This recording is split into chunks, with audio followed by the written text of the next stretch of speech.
90 రోజుల కోర్సు పూర్తి చేస్తే చాలు 100% ప్లేస్మెంట్ సపోర్ట్ తో సాఫ్ట్వేర్ జాబ్ మీ సొంతం. వెంటనే కోడ్ జ్ఞాన్ డెస్టినేషన్ ని సంప్రదించండి. నమస్కారం అలగరి రవీంద్రనాథ్ గారు. నమస్తే అండి సిరి గారు. సార్, బేసిక్ గా ఈ మధ్య కాలంలో లివింగ్ విల్ అన్న పదాన్ని ఎక్కువగా వింటూ ఉన్నాను. ఇంతకీ లివింగ్ విల్ అంటే ఏంటి? ఇది ఎవరు రాస్తారు? ఎందుకు రాస్తారు? దీనికి అలాగే వీలునామాకు ఉన్న డిఫరెన్స్ ఏంటి?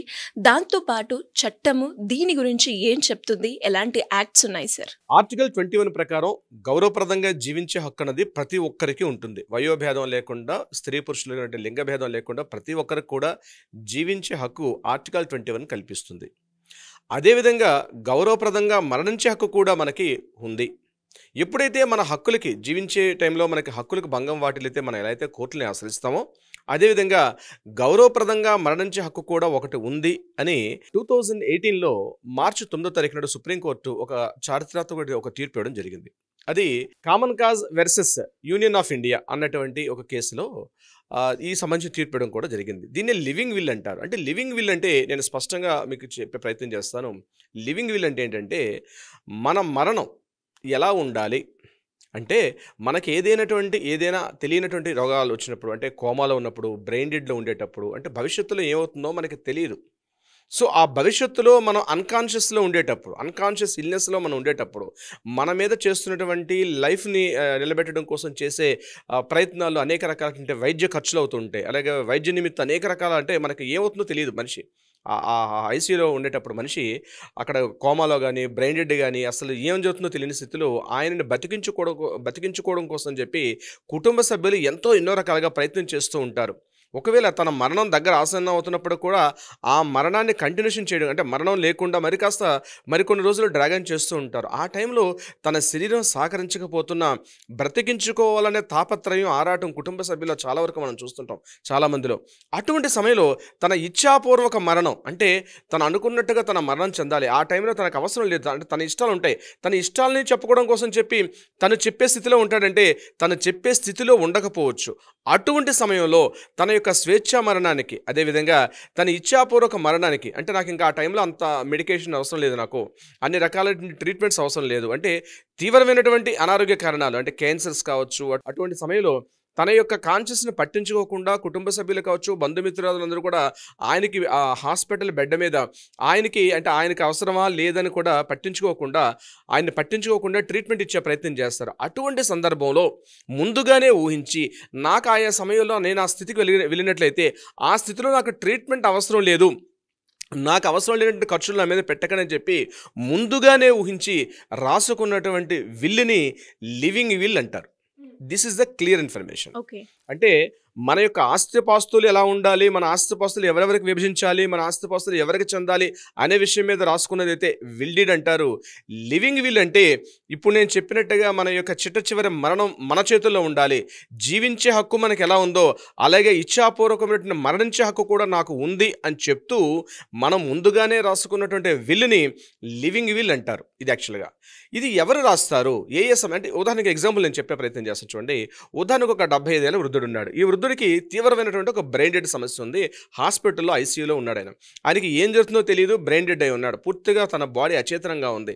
తన బంధుమిత్రులు ఏం చేస్తారంటే అతనికి ఇంకా బతికించిన ఉద్దేశంతో అనేక రకాల ట్రీట్మెంట్స్ చేస్తూ ఉన్నారు. కానీ అతని దేహం సపోర్ట్ చేస్తుందో సపోర్ట్ చేయట్లేదో, ఒక్కోసారి అతను అన్ని రకాల ఇంజెక్షన్స్, లైఫ్ని పొడిగించడం కోసం చెప్పి రకరకాలుగా ఆయనకి మోడర్న్ ఉన్నటువంటి ఆధునిక పరికరాలతో అతను పూర్తిగా ఐసీయూలో పెట్టి అతను ట్రీట్మెంట్ చేస్తూ ఉంటారు అతనికి అది అయ్యేదాకా. కానీ అతను కావాలి వద్దని కూడా చెప్పలేని స్థితిలో ఉంటాడు. అంటే చేతులు కదపలేని స్థితిలో ఉంటాడు, ఆలోచించలేని స్థితిలో ఉంటాడు, మాట్లాడలేని స్థితిలో ఉంటాడు. అటువంటి సమయంలో తను ఏం చేయాలంటే తనకు తెలియకుండా, అంటే తనకు సంబంధం లేకుండా తను ట్రీట్మెంట్ చేస్తూ ఉంటారు తన యొక్క బంధువులు కావచ్చు, కుమారులు కావచ్చు, కోడలు కావచ్చు, కూతుర్లు కావచ్చు.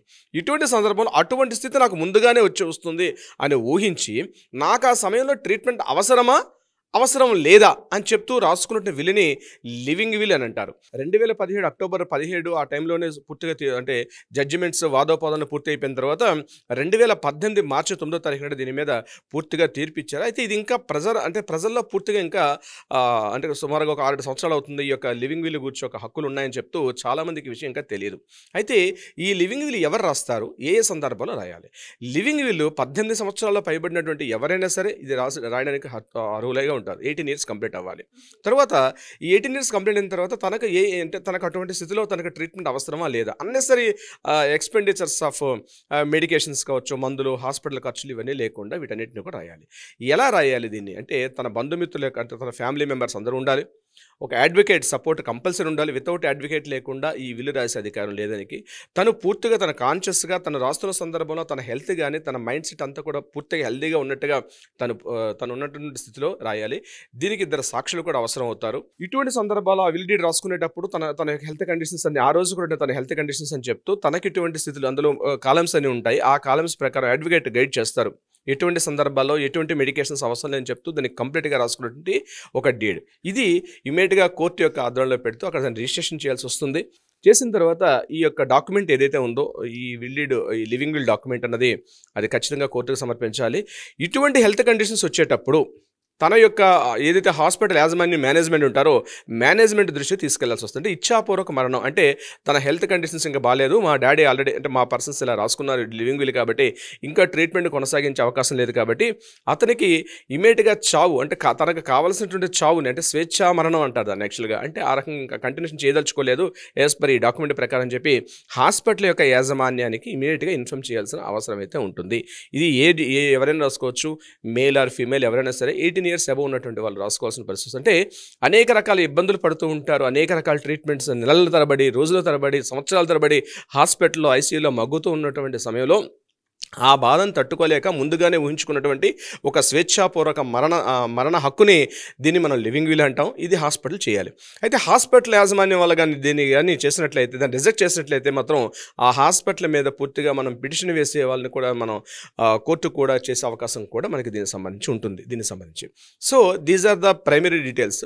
మనకి కంప్లీట్గా ఒక అంటే నేను 5-10 మినిట్స్లో మనం దీన్ని కంప్లీట్గా చెప్పుకోలేం కాబట్టి ఒక వీడియో స్పెషల్గా కూడా మనం చేసే అవకాశం ఉంటుంది. సిరి గారు డెఫినెట్గా సార్. మరి దీనికి సంబంధించి మీరు అన్నట్టుగానే ఇంకా ఎవరికైనా కూడా కంప్లీట్ ఇన్ఫర్మేషన్ కావాలి అనుకున్నా, లేదు మాకు ఉన్న ప్రాపర్టీ ఇష్యూస్ పైన మాకు మీ అడ్వైస్ కావాలి అనుకునే వాళ్ళు, లీగల్గా వెళ్ళాలి అనుకునే వాళ్ళకి మీ అడ్వైస్ దొరికే ఛాన్సెస్ ఉన్నాయంటారా సార్? తప్పనిసరిగా సిరి గారు. దీనికి సంబంధించి లివింగ్ విల్లో అన్నది ఇప్పుడిప్పుడే అవేర్నెస్ పెరుగుతుంది.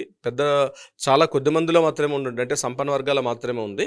ఇది మెల్లమెల్లగా ప్రతి ఒక్కరికి కూడా అందుబాటులో లివింగ్ విల్ ఇటీవల కాలంలో బహుళ ప్రాచుర్యంలో కూడా వస్తుంది. కాబట్టి దీనికి సంబంధించి వివరాలు ఎవరైనా కావాలనుకుంటే కూడా తప్పనిసరిగా కింద స్క్రోల్ అవుతున్న నెంబర్ని కాంటాక్ట్ చేయగలిగితే మన లీగల్ టీం మిమ్మల్ని అప్రోచ్ అవుతారు.